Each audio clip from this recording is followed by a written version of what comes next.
So I was quite shocked at the start until we got properly into it. Welcome to another book versus movie video. Welcome back, or if you are new here, welcome. My name is Katrina and I make bookish content as well as movie reviews here on this channel every week. I love making book versus movie videos comparing how the novel compares to a movie or series of the same name, or sometimes different names. Today we're going to be talking about People We Meet on Vacation, which is based on the book of the same name by Emily Henry. I have a playlist of my book versus movie videos, which I will leave up here for you, and they are all spoiler free. So this is currently on Netflix, and I read the book in, looking on Goodreads, it said 2022. I felt like I read it earlier than that. I didn't feel like I read it in this country. I felt like I read it when I was still in Denver, but apparently not. And so I re-listened to this one, ready to watch the film. I just finished watching the film just now. So the first thing that struck me as a bit of a difference was the very start of the film. Although the start of the film begins with the same like actual words, actual narrative, a monologue style, the very start of the film is quite different. The start of the book sees us in Croatia, and both Poppy and Alex are there. And then we start flashing back and forwards to like the first summer 8 years ago, like this summer, last summer, we flash back and forwards.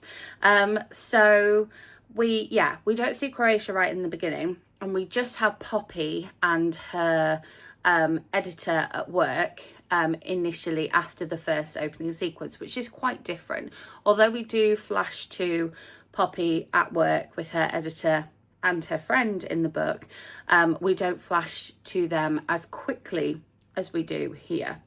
The central theme is still that Poppy is about to or debating whether to attend a wedding of the brother of her friend Alex, and the whole story centers around Poppy and Alex and their summer vacation. So the whole overarching theme is exactly the same, only this time the brother doesn't appear to be a brother of multiple brothers, and just appears to be the one brother. And as opposed to getting married in Palm Springs, the brother is then getting married in Barcelona. But still, the general like spark of things is that Poppy lies and says that her magazine is footing the bill, sending her there to travel, and so she just happens to be there anyway.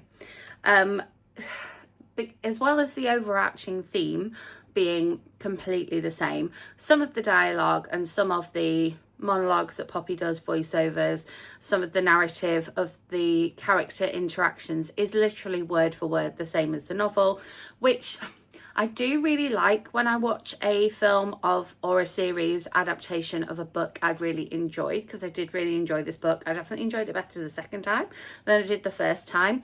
I liked the close quarters trope, the will they won't they friends to lovers trope a lot. It had me on the edge of my seat a lot more than it did the last time I listened to it. But I like the fact that the narrative is sometimes word for word, because it makes it more familiar to you as a reader. And most of the main events, the flashing backwards and forwards to the different summers, most of those events are still exactly the same. A couple of key differences, again, it's not a spoiler as to what happens, but there is an injury that happens on one of the summers that they do, and Poppy like just hurts her ankle, but it's kind of part of the romance trope, so I won't go into exactly what happens. But in the book, that happens on their trip to Colorado. That trip to Colorado doesn't happen on screen in the film. I'm not saying it didn't happen at all in the narrative of what happened, but we don't see that trip in the film at all.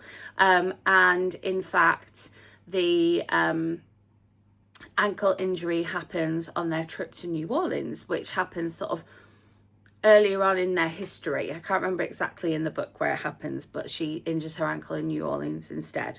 And then the other big difference, aside from the missing trip and the ankle being somewhere else, is that whilst Poppy's parents are the same, there is a storyline surrounding Alex's family in the book that we just don't see in the film. Again, not having spoilers here, but basically Alex's family in the film, yes, we do see his brother, and yes, we do see his dad, but there's no stories about any other brothers, and there's no sort of history of Alex and his family, and we actually don't see Alex's family apart from the very beginning where we see Alex's brother, but we don't know at the time he's Alex's brother.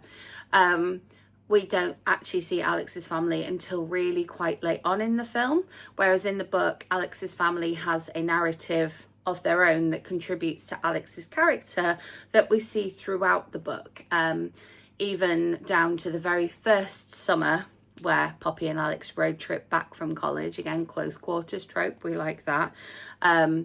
We don't see, we find out about that narrative to do with Alex and his family right in that first trip in the book, whereas we don't have it at all in the film, which I thought was interesting because as a film I still bought Alex as a character, but I don't know if that's because I knew things about him from the book that I didn't get to find out in the film. So that would be interesting. Let me know if you've only seen the film what you thought of Alex as a character in the comments for sure.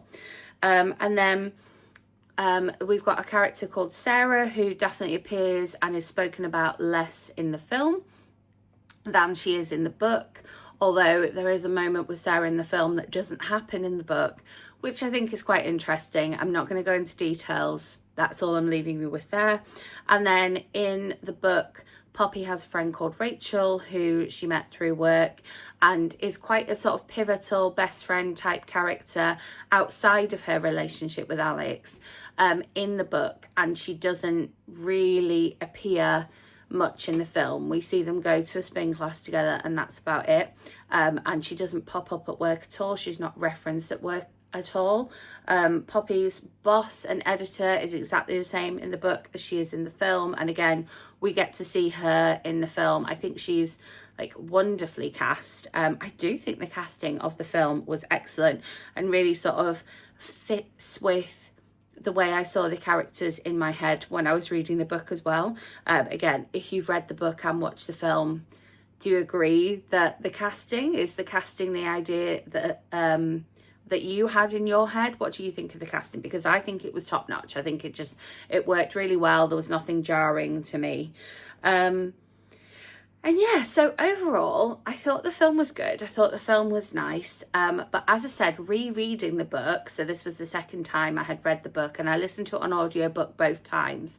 Rereading the book, I really definitely preferred the book just because of that background narrative that we get for Alex. I think that sort of made me appreciate him and what he went through on a deeper level. But the film was fine, the film was nice, and I think if you're just watching the film, I think it stands up as like a cute rom-com and you get the same vibes from it as you do the book as well. But yes, as always, if there is a particular movie you would like me to watch to bring another book versus movie here to you, please do let me know in comments. If you enjoyed this video, give it a thumbs up. Make sure you're subscribed and hit that notification bell so you don't miss out on future book versus movie content, as well as book reviews and movie reviews and my Q1 reading wrap up, which will include people we meet on vacation. I will see you with my next video. Thanks for watching.